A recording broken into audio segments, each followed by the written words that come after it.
Planet class शुरू हो चुकी है, ध्यान से बैठे सब। और ये धरती, तू खिड़की से बाहर क्या देख रहा है? सर मुझे छुट्टी चाहिए, घर पे नया भैया आए हैं, नाम है केपलर 725c। तू तो अकेला है ना, ये भैया कहाँ से आ गए? सर ये बाहर की गैलेक्सी से आए हैं, बिल्कुल सन जैसे स्टार को ऑर्बिट करते हैं। स्टार का नाम है केपलर 725। बिल्कुल हैबिटेबल जोन में है ये प्लैनेट, जहाँ टेम्परेचर परफेक्ट है, पानी रह सकता है। जरा अपने भैया के बारे में और कुछ बताइए। इनका साइज मुझसे 10 गुना ज्यादा है, एकदम सुपर अर्थ, और अपने स्टार से डिस्टेंस है 0.67 एस्ट्रोनॉमिकल यूनिट। ये अपने स्टार को 208 दिन में ऑर्बिट कर लेते हैं। क्योंकि भैया का स्टार सन के जैसा है, डिस्टेंस ऑलमोस्ट मेरे जितना है, तो इनके ऊपर एटमॉस्फेयर बिल्कुल मेरे जैसा ही होना चाहिए। अब बस मुझे इनके ऊपर एटमॉस्फेयर और पानी दोनों ढूंढने जाना है, तो मैं जा रहा हूँ क्लास छोड़ के। Bye bye. Good morning sir. Good morning space kiddos. आज की क्लास में हम करेंगे स्पेस के भूतनी वाला मिस्ट्री सॉल्व। स्पेस भूतनी मतलब प्लूटो, उससे भी ज्यादा अजीब। पता है मिल्की वे के सेंटर में एक डार्क हेलो है। हेलो मतलब एंजल का लाइट रिंग है ना, वैसा ही कुछ, लेकिन ये आयनाइज्ड हाइड्रोजन गैस का क्लाउड है। मतलब हाइड्रोजन के एटम्स ने अपने इलेक्ट्रॉन्स खो दिए हैं। लेकिन सर गैस इतनी चार्ज कैसे हो गई? पहले साइंटिस्ट को तो लगता था कि ब्लैक होल, सुपरनोवा या कॉस्मिक रेज ने किया होगा, लेकिन एक्चुअली कुछ और ही हो रहा है यहाँ पे। ये डार्क मैटर का कमाल है। लाइट डार्क मैटर पार्टिकल्स आपस में टकरा रहे हैं और एनर्जी रिलीज कर रहे हैं। सर मैंने कुछ 511 किलो इलेक्ट्रॉन वोल्ट का गामा रे लाइन भी सुना था, वो क्या है? वो भी इसी से लिंक्ड है। जब डार्क मैटर टकराते हैं तो पॉजिट्रॉन निकलते हैं, जो इलेक्ट्रॉन से मिलकर गामा रे लाइट बनाते हैं, और वही 511 किलो इलेक्ट्रॉन वोल्ट की लाइन है। वाव सर, ये डार्क मैटर तो एकदम मैजिशियन निकला।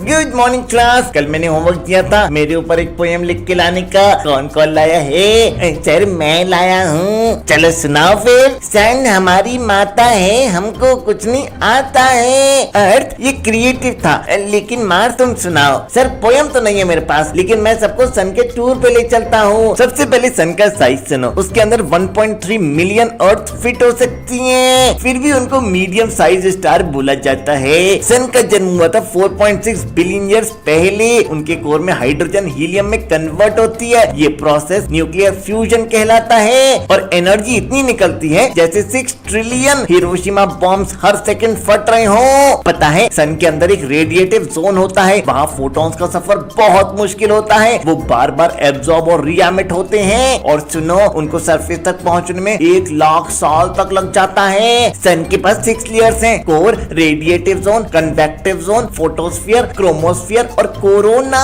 और कोरोना का टेम्परेचर तो 1 मिलियन डिग्री सेल्सियस तक पहुंच जाता है, और इसी कोरोना से तो सोलर विंड्स निकलती है ना। यार मुझे समझ नहीं आता ये बीटलजूस अपनी ब्राइटनेस को इतना चेंज कैसे कर लेता है? मैं तो नहीं कर पाता। सर ये बीटलजूस ने हमसे बहुत बड़ा राज छुपा के रखा था। हाँ बीटलजूस के पास एक सीक्रेट कंपेनियन है? हाँ जी, बीटलजूस के साथ एक छोटी सी स्टार है जो हमने अब तक नहीं देखी थी, लेकिन मेरे टेलीस्कोप ने ढूंढ निकाली। ये स्टार बीटलजूस से सिर्फ 4 एस्ट्रोनॉमिकल यूनिट दूर है, मतलब सूरज और धरती के डिस्टेंस का 4 गुना। इसलिए ये कभी हमें दिखी ही नहीं थी, और इसी कंपेनियन की ग्रेविटेशनल पुल की वजह से बीटलजूस की सबसे बड़ी मिस्ट्री ब्राइटनेस साइकिल सॉल्व हो गई। बीटलजूस अपनी ब्राइटनेस को 6 साल में बढ़ाता और घटाता था, वो इसी की वजह से था। ये कंपेनियन बीटलजूस से बहुत करीब है, इसलिए उसकी आउटर लेयर्स को अफेक्ट करता है, और बीटलजूस की ब्राइटनेस कम ज्यादा होती है। देखा जिंदगी में पार्टनर होना कितना जरूरी है। मुझे भी एक पार्टनर चाहिए जिससे मैं भी अपनी ब्राइटनेस को कम ज्यादा कर सकूं।